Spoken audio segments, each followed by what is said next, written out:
गोरी तेरा आम बड़ा प्यारा কাঁচা লঙ্কা ছাড়া মাখবো কি করে, মাখবো কি করে, তারপর নুন তেল দিয়ে আচ্ছা করে মেখে খাবো কি করে, খাবো কি করে।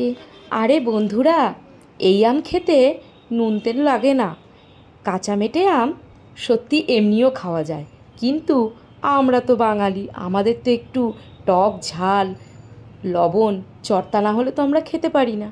তো দেখো, আবারও চলে এসেছি কাঁচা আম খেতে। জানো কোথায়? বনগাঁয়।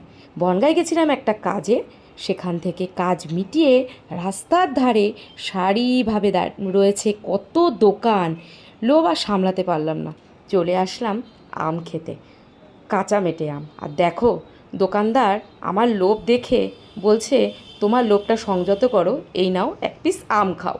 তো আমি তো খেয়ে আর মানে কি বলবো, লোভটাকে সঙ্গে সঙ্গে সংযত করার চেষ্টা করলাম, কিন্তু পারলাম না।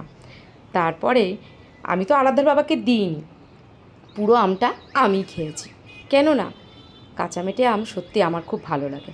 তোমাদেরও কি এরকম ভালো লাগে কাঁচা মেটে আম? অবশ্যই কমেন্ট করে জানিও। আর দেখো কি সুন্দর সাজিয়ে লবণ লঙ্কার গুঁড়ো মাখিয়ে দিচ্ছে, ওফ অসাধারণ। সত্যি ভিডিওটা কেমন লাগলো অবশ্যই জানিও।